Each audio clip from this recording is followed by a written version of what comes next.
Oiê, gente boa desse canal. Aqui, Fernanda Vidigal, para mais um 365, Abertura de Tarô.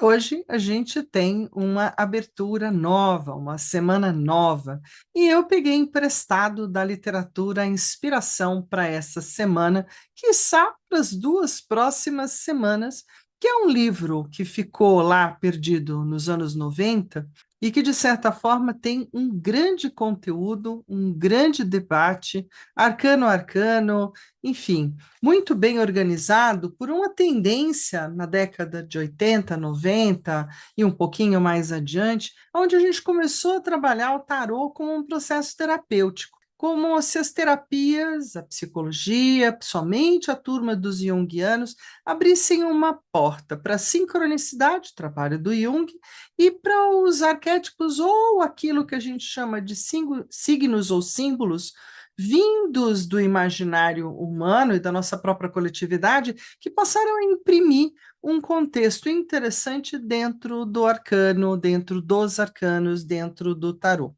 Então, o tarô começa a ser meio que transportado para essa vertente de pensadores, de terapeutas, e começa a se desenhar, então, um processo um pouquinho mais terapêutico. Há quem odeie esse lado do tarô, essa utilização do tarô, há quem ame essa utilização do tarô. Né, das pessoas que odeiam vão dizer, não, é só para mancia, é só oracular, e para quem, né, acha que cabe, não, também fica puxando só a sardinha para o seu lado, né? É só para terapia, é só para autoconhecimento. Vamos falar a verdade, o tarô, ele é as duas vertentes. Muito possivelmente tenha sido o grande cara para autoconhecimento, mesmo pela proposta de conversar sobre o oráculo, ou para a parte oracular, mas ao longo do caminho, ele é uma jornada pessoal para aquele que o pratica. Que, querendo ou não, eu acredito bastante nisso, e a cada jornada que eu faço com o tarô, eu sempre pergunto para as pessoas: sua vida ainda é a mesma? Porque ela ficou sendo. A cada grupo dado aula, a cada, como agora no 365, né, fazendo jogadas para mim muitas das vezes e fazendo o quê? Um passeio pela literatura, fazendo pesquisas, olhando para poder criar essa jornada de 365 aberturas, definitivamente a minha vida também mudou. Então, assim, eu espero que a sua tenha mudado para melhor, espero que o autoconhecimento, o autotransporte para as jornadas do tarô possa se tornar uma conversa mais fácil e garantida para você que está aí, mesmo quando a gente não consegue direito olhar para aquilo que está na nossa frente.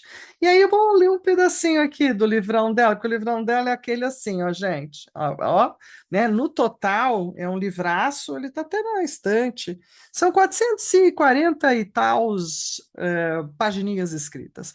Então, às vezes, dá um trabalho, né? Não? Então, vamos lá. Não se pode deixar de identificar a visão que o Jung tem do xamã, com a energia que o mago evoca. Olha que ponte linda, não é? O maná liberado energiza o ponto central da personalidade e estimula o próximo passo em direção à senda que leva à individuação. Aí eu vou pular um pedacinho para ler as coisas que eu achei que cabem para hoje. Em terapia, não somos nós que fazemos a ligação do indivíduo com Deus ou a divindade. Seria uma presunção megalomaníaca do psicoterapeuta.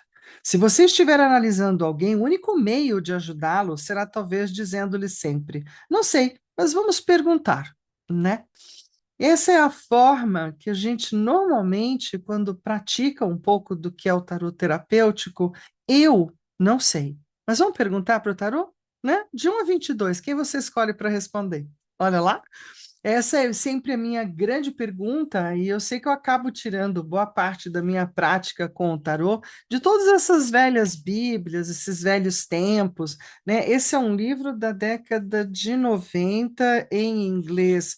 Ele foi colocado lá para fora em 94 e ele foi editado aqui no Brasil em 96. Veja, velhinho, né, gente? Então vamos lá, eu e a vovó, né? Bora nós. Então, seguindo daqui, vamos falar um pouquinho da nova jogada dessa semana. Mas antes disso, para você que está chegando, Vai, se inscreve nesse canal para fazer parte dessa comunidade e poder trocar informações sobre o tarô, fazer perguntas, comentários. Deixe as suas perguntas e os seus comentários depois dos vídeos, depois de assisti-los. Coloque as suas sugestões, querências, o que realmente você gostaria de dar de pitaco. Sendo construtivo e do bem, tá tudo certo, porque eu normalmente respondo a praticamente todos. Se pula algum, é por puro erro visual.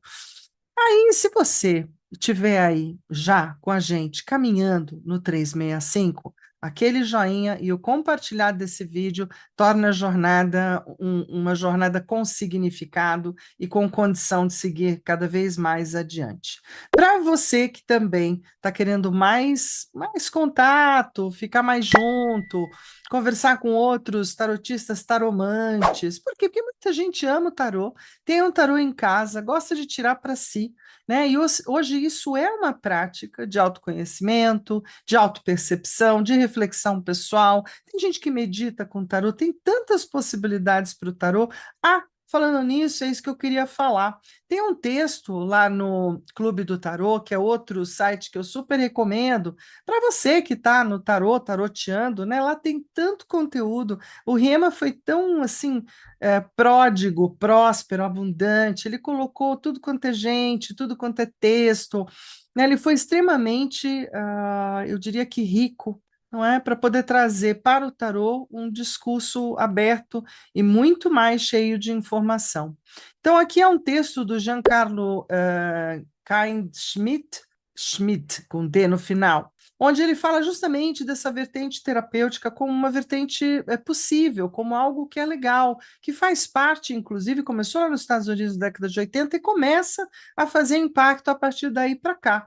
Então, assim, fazer links do tarô com a psicologia se tornou comum a partir daí, do tarô com os florais também temos, tarô e meditação também temos, tarô e arte-terapia também está aí em voga, tarô e oniroterapia, que é as questões de sonhos, com as questões de terapêuticas bem mais arquetípicas, e tudo isso é algo que traz para o tarô outras frentes de observação, né? E de trabalho também, se você assim quiser. Claro que sempre tem as questões ligadas à programação, à magia, tem todo o lado mágico do tarô, que também a cada ano que passa, desde dessa época, ele sempre existiu e ele vai crescendo. A única coisa que às vezes eu faço como uma certa ressalva é que o tarô e os cristais, as cores, ele passou a ser muito mais o tarô Rider-Waite-Smith, o tarô vinculado à astrologia, porque os conhecimentos sobre odores, né, da aromaterapia, os conhecimentos sobre cores, os conhecimentos sobre cristais, ele é muito mais abrangente no lado da astrologia, especificamente focado no tarô, só a partir do tarô com astrologia. Então não vamos esquecer disso também, que é bem importante, da onde vão surgindo as camadas de cebola que vão sendo agregadas. A gente pode usar, ou pode não usar, e está tudo bem também. Bom, nisso a gente sai daqui e aí agora a gente vai para a apresentação de hoje. Lembrando, né, que o link para você que quer entrar no 365 lá do WhatsApp, o link do WhatsApp está aqui embaixo ou no alto do meu canal. Bora seguir para lá? Te vejo do outro lado. Então, no 365 Abertura de Tarô, nós estamos na semana 35. Ai, Fernanda, por que que você não continuou com a ideia, não é, de continuar com, que seria a Semana da Justiça? Sei lá, gente, olha, eu vou falar para vocês que a justiça é botar ordem, não é isso? Então, eu dei uma nova ordem para a nossa caminhada. Eu achei que ela me dá esse direito de ordenar, organizar de uma nova forma, seriam as aberturas de 8 cartas, e depois também há de elaborar com o eremita aquilo que está escondido, não revelado. Até poderia ser, a gente pode pensar em colocar esses arcanos mais adiante, né? No sentido de que agora eles têm menos conversa. Mas a partir daqui, pelo número de cartas, você já sabe que tem um padrinho ou uma madrinha. Então, hoje a gente vai falar do método húngaro de 6 cartas, do livro da Irene Gadd, né? Que ela tem um monte de aberturas tradicionais no final do livro, e eu resolvi pegar as que a gente ainda meio que não totalmente explorou, para poder compor, né, com a ideia também que ela quis compor dessas aberturas.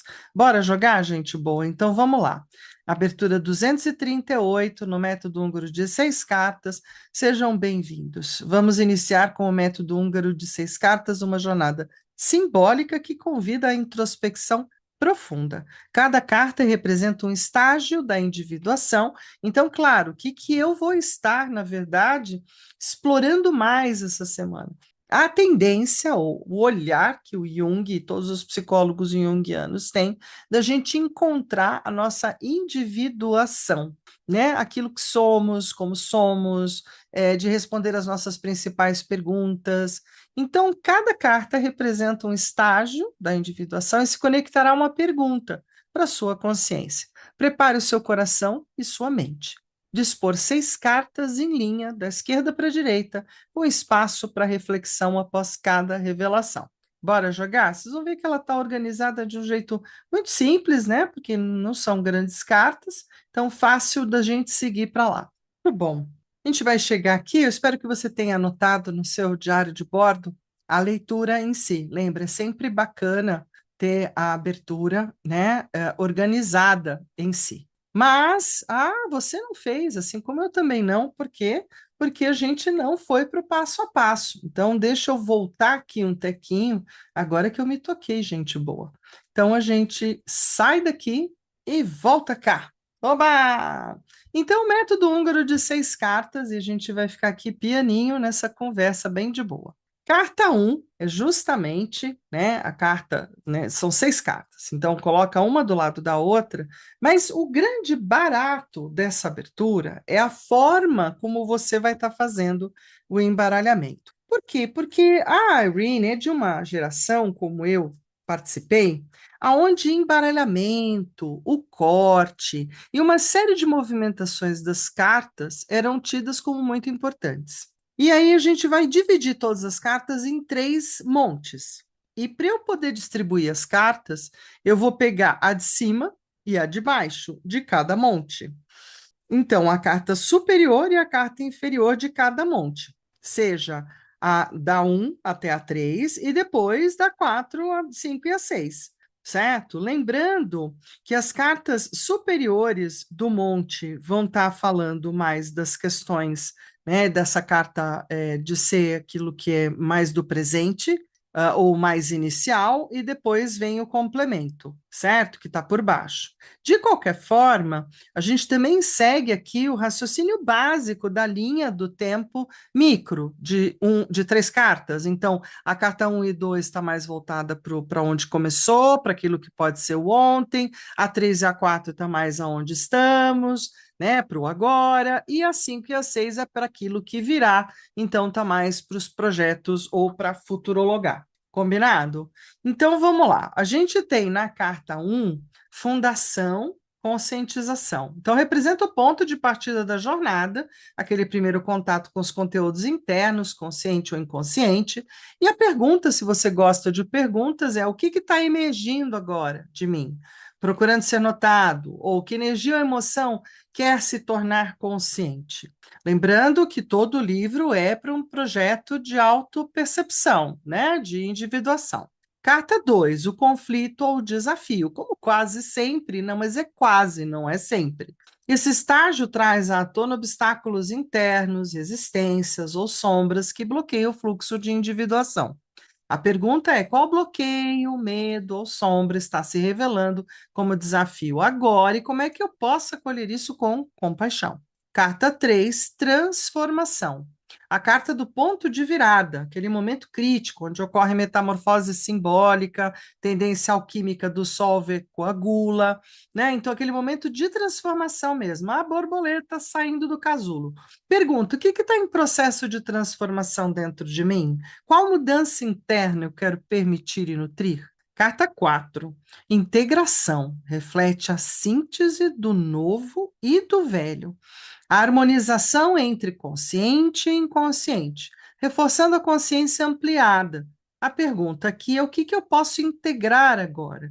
Aspectos da minha essência que antes estavam fragmentados. Então, assim, de olhar um pouco o que que eu posso trazer e dizer, ok, né? Fazer parte, assim, integrar. Carta 5, expressão, realização, representa a manifestação exterior desse processo interno, como a transformação se reflete nas minhas ações e nas minhas relações. E a pergunta pode ser de que maneira posso expressar essa evolução em minhas ações, palavras e no meu entorno. Na carta 6, o propósito, o caminho, um olhar mais amplo, qual direção arquetípica ou simbólica o eu emergente deseja seguir na vida.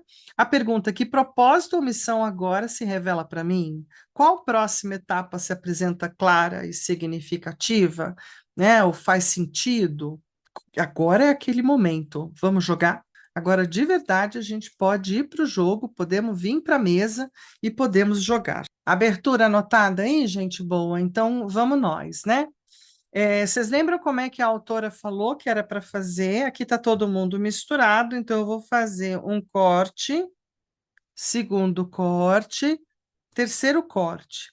Para eu dispor, eu vou escolher a primeira carta e a segunda carta, né? Lembra? É como se eu tirasse do de cima do bolinho, do de baixo do bolinho,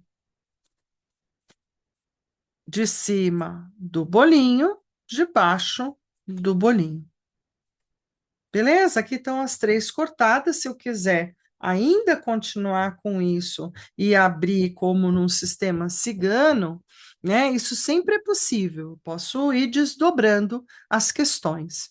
Então, assim, fundação, conscientização é a primeira carta que vem com o rei de espadas. Então, o ponto de partida que eu estou fazendo aqui hoje, o que está emergindo agora de mim, é um ser atento, um pensamento, né, de muita informação, um mental arguto, um mental que está aqui não só criticando, como analisando ou avaliando, não só o baralho que acabou de chegar, mas a vida.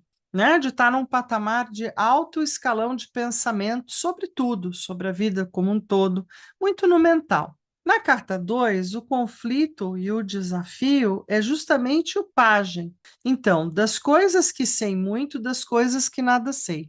Então, eternamente acho que já sei alguma coisa e eternamente tenho a sensação que não sei.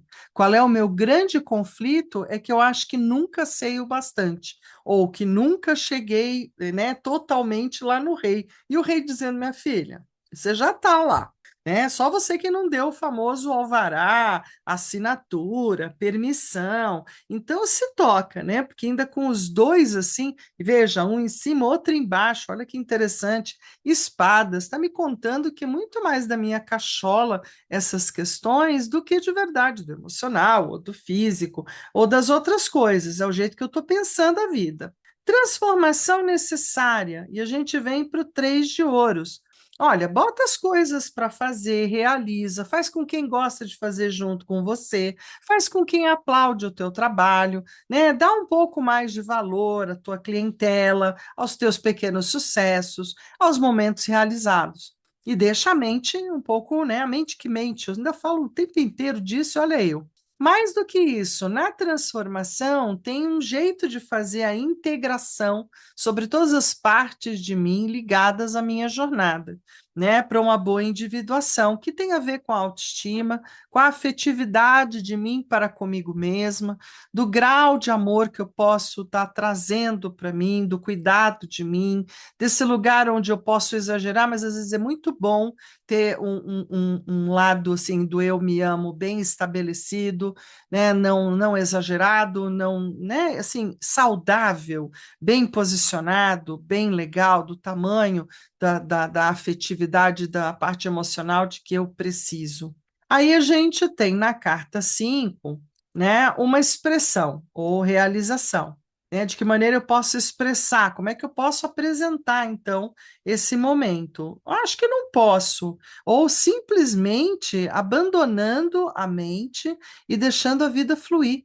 soltando a mente de ter controle sobre todas as coisas, ou de pensar sobre todas as coisas, ou de analisar sobre todos os ângulos, sabe? Pensando no signo de Virgem e pensando na minha errata de não ter trocado a toalha no dia, sabe esse tipo de coisa? Do tipo, ai, gente, né? Odeio me odiar. Então, assim, qual é a grande forma de expressar? Solta. Solta, solta, deita, dorme, solta para o fluxo normal da vida e diz para a mente: foi assim, e tá tudo certo.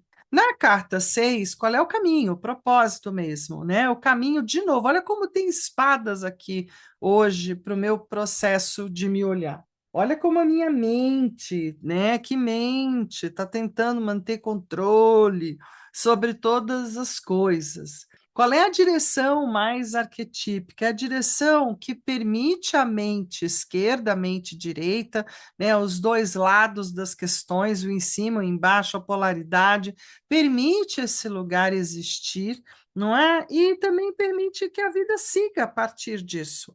Então, de toda forma, tem um olhar mais para dentro do próprio dois de espadas, uma mente que é polarizada, porque sempre teremos o claro e o escuro em quase tudo no nosso planeta, é uma das leis, não é? Da polaridade. Então, na pergunta, que propósito ou missão agora se revela para mim, há de colocar em equilíbrio um lado e o outro da mente, não é? E que a próxima etapa, para ser mais clara, ela deve ser com uma mente menos polarizada, mais sossegada, mais solta. Bom, e aí vem aquela história, eu não achei que eu entendi tudo, né? Uma de cima, uma de baixo, uma de cima, uma de baixo, uma, quase que escapou a de baixo, uma de cima, uma de baixo, para eu poder ver o que mais tem para me contar. Normalmente, quando a gente faz essa sequenciada de aberturas, a gente vem abrindo mais cartas, o que eu falei primeiro já virou um pouco de passado, né? Se você pegar uma gravação, tem que voltar no rewind, não tem que voltar? Então já é passado o que eu li aqui em cima. Isso aqui vai estar mais pronto com o que eu já experimentei ao ler aqui em cima. Então está mais próximo do presente a cada carta aberta. Então, se a primeira era a fundação e a fundação é o rei de espadas, vem espadas de novo, sete de espadas. Então, qual é o processo que está nascendo do inconsciente, do ladrão de mim mesma? Não faz sentido, né? Faz sentido aquele lugar da minha mente que acha que não fez ainda o correto e o suficiente, ou ainda acha que deixou para trás algumas coisas e algumas questões, e que por isso mesmo mantém a mente aprisionada em questões que já foram, até na própria leitura. Olha que interessante. E o conflito por conta disso é do cavaleiro de espadas. No Cavaleiro de Espadas, a gente tem a ousadia e o diálogo e a conversa, né, desse lugar interno de eu ser uma pessoa muito comunicativa, de muito conversar ou de muito falar, mas que nem sempre estou conseguindo total clareza eu mesma sobre a minha fala, sobre o meu discurso, sobre o meu pensamento, sobre as minhas crenças. Então, aqui vale o olhar. O que eu preciso transformar? Rainha de taças, eu preciso me posicionar como mantenedora de mim mesma e daquilo que eu carrego, e que o meu corpo emocional pode, então, acolher da melhor forma possível toda essa questão mental, né, todos esses pensamentos, todas essas discussões, e fazer isso de um jeito ou eu faço isso de um jeito amoroso e acolhedor, que é o lado luz da rainha de taças, ou eu faço isso de um jeito cheio de mimimi, ai, não é comigo, ai, imagina, né, que chato. Ou faço que todo mundo fala que ela é chantagista agora, né, mas eu não concordo com isso, acho que tem os dois lados da questão, né, e eu não sou um tipo chantagista. Prefiro acreditar mais no lado, né, mãe de todos, ou esse lugar que acolhe a tudo emocionalmente, afetivamente, né? Mas estou bem melhor, por exemplo, posso até compartilhar com vocês aquela coisa de você matar no peito. Ah, ele falou, mas era para mim. Nossa, eu não sei mais o que é isso faz tempo, né? Esse é um lugar da Rainha de Taças que eu acho que eu exorcizei ou compreendi que no meu emocional cabem as minhas emoções. O que o outro traz, eu vou olhar, né? Eu não vou matar no peito, eu vou olhar do outro, não é meu. E o as de paus, na transformação, na integração, dizendo você tem toda a força, vontade e determinação para integrar tudo isso e colocar isso à disposição da tua vontade. Porque quando a gente toma consciência, a gente integra e coloca a serviço, né? Aí eu posso colocar a minha vontade. Depois disso, eu posso expressar, então, com uma boa troca, o que vem, o que vai, o que vem, o que vai, né? De que maneira eu posso expressar, então, essa evolução? Fazendo trocas, né? Eu dou, eu recebo, eu dou, eu recebo. Então, assim, o dar e tomar na vida material, o dar e tomar na relação do dia a dia, o dar e tomar nas coisas que trago para mim ou que dou, e assim a gente faz de um jeito como realização. Mesmo assim, é trazido o propósito e o caminho, ainda como sendo o Três de Espadas. Para mim, o Três de Espadas traz também a história que ficou pelo Rider-Waite, no sentido de desilusão, de mágoa, de rancor, mas se eu compreender isso como sendo livre-se dos seus rancores e mágoas e tranqueiras, né? Abra mão, solta. Se você soltar das memórias todos esses eventos nocivos que aconteceram no passado, você pode viver uma vida muito melhor e muito mais plena, né? Quem fica trazendo balde emocional do passado é a mente, uma mente perigosa, porque ela fica criando triangulações, ela fica criando pensamentos emocionados baseados no passado. Então, precisa libertar, precisa soltar. Então, o propósito, de novo, vocês percebem, olha como entre espadas de novo. E aí, só porque eu gostei, né? Porque a leitura é para mim, então eu estou curtindo, gente. Vocês podem achar que não.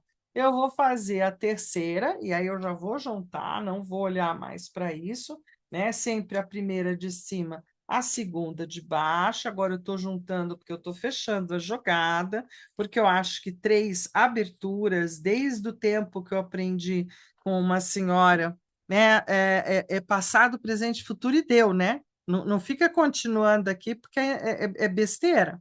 Não que você não possa, pode, fique à vontade, você pode continuar abrindo. O problema é o quão distante isso fica da realidade, já que a realidade tem 7 caminhos e você ainda não escolheu nenhum. Talvez um esteja mais ou menos se apresentando, então veja o que você quer fazer. Sendo assim, o que eu melhor tenho para fazer com a conscientização do meu rei de espadas, né, de um mental poderoso, das questões do quanto eu talvez faça até essa coisa de você mente para si mesma, mente que mente, do quanto eu estou fazendo troça ou estou fazendo traições internas mentais comigo mesma, está na hora de uma peregrinação, está na hora de um acalmar, de um recolher-se, né, de parar um pouquinho para poder pensar melhor nessa jogada. Maravilha.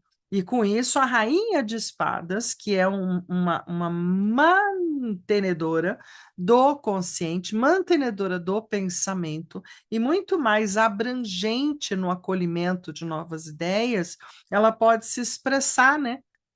Entra no conflito, entra. Então, assim, dentro do conflito, seja com cavaleiro, seja com rainha, são conflitos mentais, são conflitos internos, são conflitos para eu resolver entre aquele que tudo sabe e aquela que acha que sabe bastante, né? Talvez eu tenha que ficar realmente com pajem, não é? Então vamos lá, olha que grande discussão sobre o meu naipe de espadas. Vamos lá, sobre o meu elemento do ar.